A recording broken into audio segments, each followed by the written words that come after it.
देखिए जो हमारे घर में सिलबट्टा होता है, सिलबट्टे से हम अपने हंसिया की धार लगाएंगे।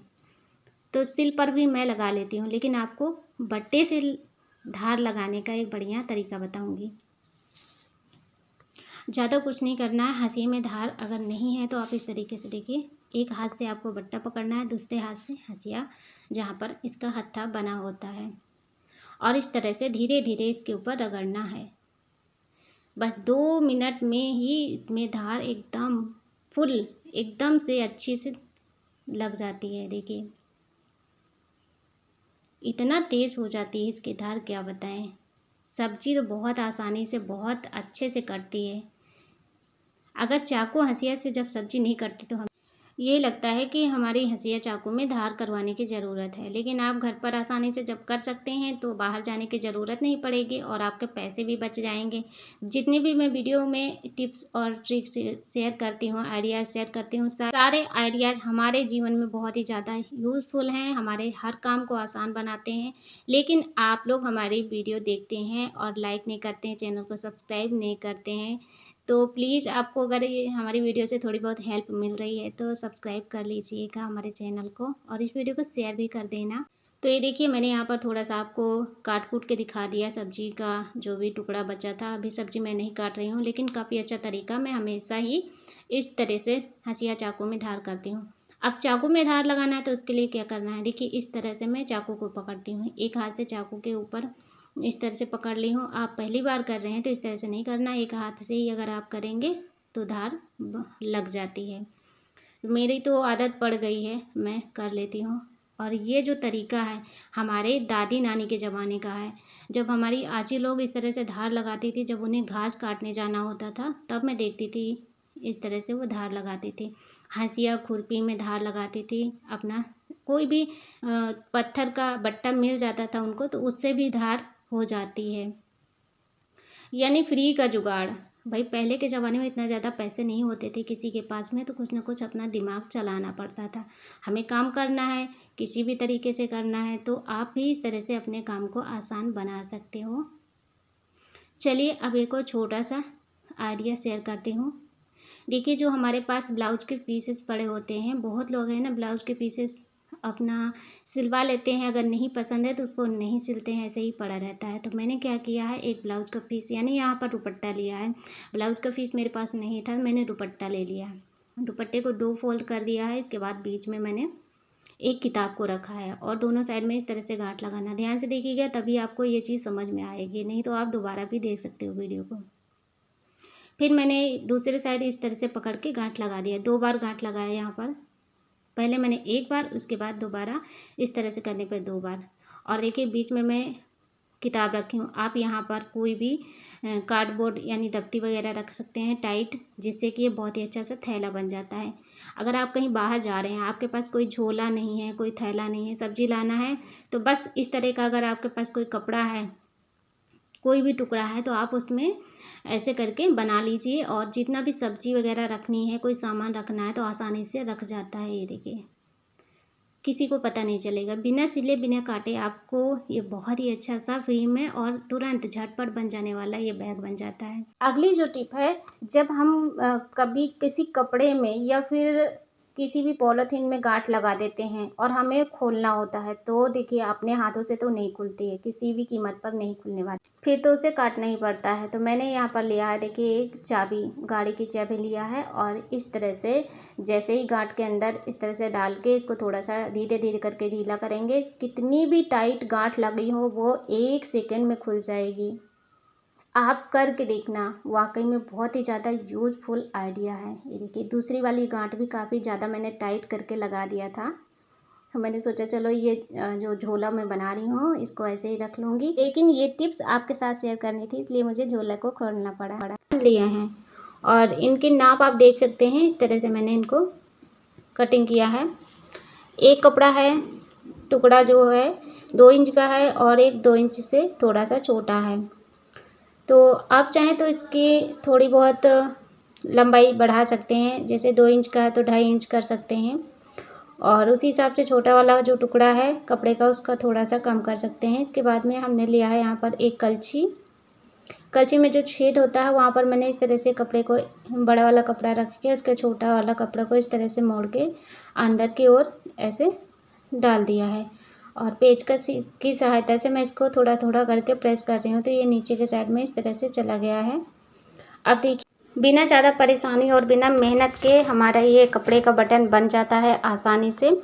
बहुत अच्छी ट्रिक है ये। देखिए इस तरीके से, अगर आपके पास कलछी में इस तरह से छेद नहीं बना है, आपके घर में जो भी बर्तन है, तो कोई भी चीज़ ले सकते हैं। जैसे प्लास्टिक की छन्नी में भी बना होता है, लेकिन स्टील का है तो इसमें ज़्यादा अच्छे से कपड़ा नीचे की ओर फिसल जाता है। इसके बाद देखिए हमने जो है मशीन के ऊपर सुई में धागा हटा दिया था और बाकी धागा लगा हुआ है। तो जैसे हमें जिस रंग का बटन बनाना है उसी रंग का मैं धागा लगा के यहाँ पर रख लेती हूँ। इसके बाद में हाथ से पकड़ के इसमें 4-5 बार लपेटना है धागे को और फिर उसमें 2 बार हाथ से पकड़कर उसमें साथ ही गांठ भी लगा दिया है।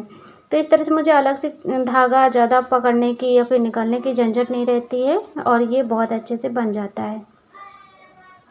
इसके बाद जो अगली टिप है, देखिए जैसे कि हम लोग जब सिलाई करते हैं तो कभी होता है कि हमारे कपड़े में जो सिलाई होती है उसको हमें निकालना पड़ता है। जल्दी में हम कपड़े को इतना तेज़ से झटका देकर खोलते हैं सिलाई की कपड़ा भी फट जाता है। तो मैं जो ट्रिक बताऊंगी इससे आपकी सिलाई बहुत अच्छे से जल्दी से खुल जाएगी, आपको ज़्यादा परेशान नहीं होना पड़ेगा। तो क्या करना है, देखिए मैंने कपड़े को फोल्ड कर लिया है। इसके बाद मशीन का जो चाप है उसके नीचे मैंने दबा दिया है, धागा वगैरह नहीं लगाना है। और इस तरह से देखिए जल्दी मैं सुई से जितने भी टाँके लगे हैं उसको मैं जल्दी से खोलते जा रही हूँ। इस तरह से बहुत आसानी होती है। अगर सिलाई उतरने वाला जो टूल होता है उसको है अगर आपके पास, तो उससे तो और भी जल्दी हो जाता है। बाद में एक और मैं छोटी सी ट्रिक बताऊंगी। सुई से नहीं निकालना है तो इस तरह से जो छोटी वाली कैंची, मेरे पास तो छोटी वाली नहीं है, छोटी वाली या फिर बड़ी वाली लगा के इस तरह से बस कटिंग कर देना है। और थोड़ा सा कपड़ा हम हाथ से एक तरफ खींचते जा रहे हैं, जैसे कि इसमें थोड़ा सा ढीलापन हो जाए और धागा अच्छे से निकल जाए। तो ये टाँके खोलते समय थोड़ा तो सावधानी रखनी ही पड़ती है। इसके बाद अगली जो ट्रिक है ये भी बहुत ही ज़्यादा यूज़फुल है, हर सिलाई करने वाले पर्सन के लिए बहुत ही ज़्यादा इम्पोर्टेंट है। तो देखिए जैसे कि हमने कपड़ा सिला और इसके बाद में हमारी जो कैंची होती है सिलाई करे हुए कपड़े को तुरंत काटती है। तो कपड़ा भी काटना होता है तो भी हमारी कैंची ही काम में आती है। अब मान लीजिए कैंची हमारी ख़राब हो जाए, तो जैसे कि जो लोग बहुत ज़्यादा सिलाई करते हैं उनकी कैंची तो हफ्ते भर में ही लगवानी पड़ती है। तो अगर आपके जैसे कि इतना समय नहीं है और इमरजेंसी के टाइम आपकी कैंची नहीं चल रही है, तो एक ट्रिक मैं आपके साथ शेयर करूँगी।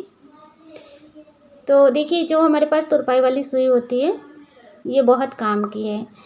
हम इससे अपने कैंची की धार तेज़ करेंगे। तो मैं ये नहीं कह रही हूँ कि आपकी कैंची की धार एकदम से तेज़ हो जाएगी, आपको बाज़ार में नहीं लगवाना पड़ेगा, नहीं ऐसा नहीं होगा, लेकिन एक टाइम के लिए ये जो है हमारी कैंची सही हो जाएगी। जैसे कपड़ा काटते समय कभी कभी इसकी धार जो है थोड़ी बहुत इधर उधर हो जाती है, यानी ख़राब हो जाती है, टेढ़ी मेढ़ी हो जाती है। तो इस तरह से मैं तुरपाई वाली सुई को लेकर ऐसे रगड़ देती हूँ दोनों साइड में, तो कैंची की धार एकदम परफेक्ट सीधी हो जाती है, जिससे हमारा कपड़ा फिर से वापस अच्छे तरीके से काटने लगती है। इसके बाद एक और सिंपल सी ट्रिक है, चूड़ी जो होती है कांच की उसमें इस तरह से कैंची को हल्का सा रगड़ देना है। इसमें तो 5 मिनट नहीं करना है, बिल्कुल ज़रा सा इस तरह से कैंची को रगड़ना है, ठीक है। ज़्यादा बार नहीं करना है, आप 2-3 बार रगड़ेंगे कैंची एकदम बढ़िया तेज़ चलने लगेगी। उम्मीद करती हूँ ये ट्रिक भी आपको ज़रूर पसंद आई होगी। इसके बाद अगली जो ट्रिक है, जैसे कि हमारे घर में जो स्केल होती है पटरी, देखिए मैं हमेशा पटरी बोलती हूँ तो मेरे ज़ुबान से हमेशा इसका नाम पटरी ही निकलता है। तो जैसे कि पटरी जो होती है जब हम लोग अपना इसे रखते हैं, काम वगैरह में लेना है, कोई भी काम करना है, तो पटरी को उठाना बहुत बड़ा जान लीजिए कि हाँ मुश्किल होता है। तब आप क्या करेंगे, मैं आपको एक छोटा सा जुगाड़ बताऊंगी जिससे आपका काम आसान हो जाएगा। तो इस तरह से हमने एक खाली रील का छोटा सा टुकड़ा काट लिया है। अगर आपके पास कोई बटन है या फिर कोई और चीज़ है उसे भी आप ले सकते हो। तो इसके बाद मैंने देखिए यहाँ पर इसको जो है फेविक्विक की सहायता से चिपका दिया है। शायद चिपकाते समय वीडियो कट हो गई थी, तो आप देख सकते हैं अब ये पटरी जो है हमें उठाने में दिक्कत नहीं होगी इसको। और इस तरह से हम ऐसे जैसे इसमें एक एंगल बन गया है, इसको उठा के कहीं भी आसानी से रख सकते हैं। आप खुद ही देख सकते हैं कितना आसान हो गया है हमारा काम। चलिए अब अगली ट्रिक शेयर करते हैं, ये है किचन से रिलेटेड।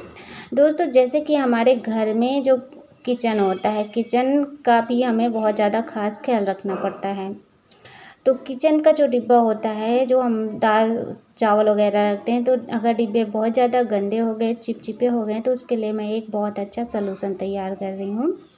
तो मैंने यहाँ पर एक कटोरी में थोड़ा 2 चम्मच के करीब गर्म पानी किया है। इसके बाद इसमें डाल दिया है मैंने बेकिंग पाउडर। बेकिंग सोडा नहीं डालना है, बेकिंग पाउडर डालना है। पाउडर को डालते ही इसमें इस तरीके से एकदम बुझबुझे बन जाएंगे। इसके बाद मेरे पास ये जो डिब्बा पड़ा हुआ था, इसको मैंने पहले नहीं धुला। इसमें मेरे पास समय नहीं था तो मैंने इसमें दाल भर के रख दिया। मैं सोची कि इसको बाद में मैं साफ़ कर लूँगी। तो बस फटाफट से मैंने ये सलूशन को बनाया और इस डिब्बे के ऊपर ऐसे लेप लगा दिया है। अब इसको लगाने के बाद में ऐसे मैं छोड़ दूँगी। 2-4 मिनट ऐसे ही पड़ा रहेगा। इसके बाद में चाहे किसी भी कपड़े से या फिर जिससे हम बर्तन अपना मांजते धोते हैं, उससे भी हम इसको साफ़ कर सकते हैं। अब इसमें मैंने ना ही कोई निरमा, ना कोई साबुन, कुछ भी नहीं लगाया है। और एक तरह से बहुत अच्छे से, बहुत अच्छा सिंपल सा जुगाड़ है डिब्बी को साफ़ कर। इसके बाद 2-4 मिनट मैंने इसे छोड़ दिया था, अच्छी तरह से नहीं सूखा है, फिर भी मैंने एक कपड़ा लिया है। कपड़े को इस तरह से मैंने इसके ऊपर रगड़ा तो इसका जितना भी चिपचिपाहट था वो तुरंत ही साफ़ हो गया है। आप खुद देख सकते हैं यहाँ पर मैंने इसमें कुछ नहीं लगाया है, बस इसी की सहायता से मैंने इसमें पूरा पोंछ दिया है कपड़े से और ये अच्छे से साफ़ हो जा रहा है। तो जैसे कि गैस के ऊपर देखा होगा आपने, तेल के छींटे पड़ जाते हैं और वो चिकनाई कभी भी छूटती नहीं और छुटाने में तो हमें बहुत ज़्यादा मुश्किल होती है, यानी बहुत कठिन काम लगता है। तो चिपचिपापन छुटाने का भी ये बहुत अच्छी ट्रिक है। इस सलूशन को बना के अपने गैस वाली जगह पर, जहाँ पर चिपचिपापन है, वहाँ पर एरिए में पूरा लगा दीजिए और लगाने के 2-4 मिनट छोड़ दीजिए ऐसे ही। इसके बाद में आप किसी भी कपड़े से पोंछेंगे तो कोई निरमा साबुन की ज़रूरत नहीं पड़ेगी और अच्छे तरीके से जितना भी गैस के ऊपर चिपचिपापन है सारा का सारा दूर हो जाएगा। अच्छे से एकदम दीवार सही हो जाती है। और वैसे तो आपको बाज़ार में भी बहुत अच्छे अच्छे स्प्रे मिल जाएंगे, लेकिन ये घर का बना जो सलूशन है बहुत ही ज़्यादा पावरफुल है। अब इसके बाद मैंने यहाँ पर लिया है पुरानी बिंदी का पत्ता। ये जो है कागज़ बहुत ही ज़्यादा टाइट होता है, तो मैंने यहाँ पर देखिए लिया है फैब्रिक ग्लू। इसके बाद मैंने कुछ मोती नग वगैरह लेकर बैठी हूँ और फैब्रिक ग्लू लगा के मैं कुछ इस तरीके से इसको बना ले रही हूँ। तो पहले मैंने थोड़ा सा फैब्रिक ग्लू लगा के उस पर मिरर चिपकाया छोटा गोल वाला। उसके बाद में मेरे पास ये थोड़ा सा नग वाला चैन थी तो इसको लगाया। इसके बाद में मेरे पास हाफ कट बीट मोती नहीं थी तो मैंने साबुत मोती लगा दिया है। और फिर मैंने यहाँ पर एक हुक लिया है जो ब्लाउज में यानी कपड़ों में लगाया जाता है, और 4 कलर का धागा पतला वाला लेकर इस तरह से मैं इसके अंदर डाल दी हूँ और इसको मैं इस तरह से गांठ लगा दे रही हूँ।